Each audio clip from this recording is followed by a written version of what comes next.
армии появился плавающий танк с куда более мощным оружием.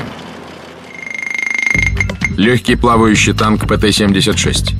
Боевая масса 14 тонн. Экипаж 3 человека. Оружие: пушка калибра 76 мм, пулемет калибра 7,62 мм. Мощность дизельного двигателя 240 лошадиных сил. Максимальная скорость по шоссе 44 км в час, на плаву 10,2 км в час. Пушка, установленная на танке, обеспечивала поражение целей прямой наводкой на дистанции до 4 км. Причем стрельбу можно было вести на плаву.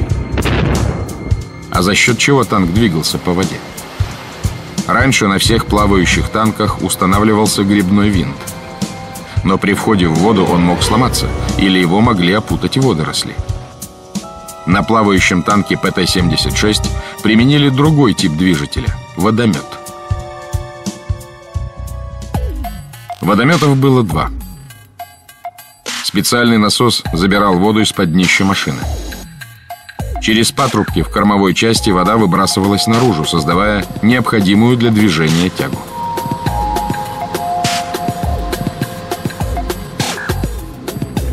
При перекрытии заслонкой одного из патрубков танк совершал поворот. Когда закрывались оба патрубка, вода выбрасывалась через бортовые отверстия, и танк двигался назад. Перед входом в воду экипаж должен поднять волноотражательный щиток, включить механизм защиты двигателя от попадания воды, открыть заслонки труб водометных движителей, включить водометы и затянуть уплотнение погона башни. Все эти операции производятся на ходу машины, без выхода из нее экипажа. Танк мог преодолевать даже морские проливы шириной до 60 километров. Для определенных целей такого запаса хода по воде хватило бы вполне. К примеру, ширина пролива Ла-Манш в самом узком месте всего 32 километра. На учениях отрабатывались варианты дозаправки танка с воздуха.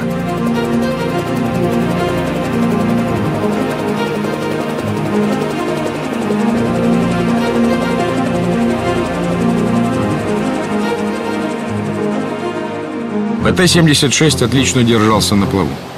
Этому способствовала нижняя часть корпуса. Его форма напоминала плоскодонную лодку. В характеристике танка применяли такой корабельный термин, как остойчивость. Так вот, у ПТ-76 остойчивость была хорошая.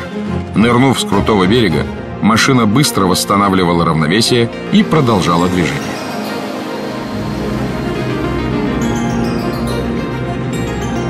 Плавающий танк уверенно чувствовал себя не только на воде, но и в условиях бездорожья.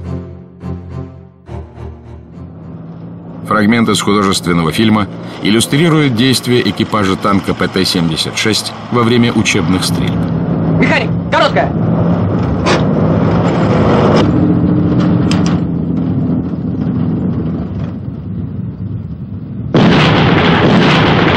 Второй 8 секунд. Третий 10 секунд. Вперед!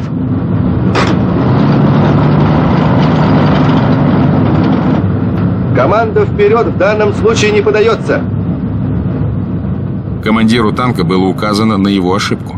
Команда «короткая» означает «короткая остановка для производства выстрела». В этом случае для дальнейшего продвижения команда «вперед» не требуется. Механик-водитель должен продолжить движение сразу после выстрела.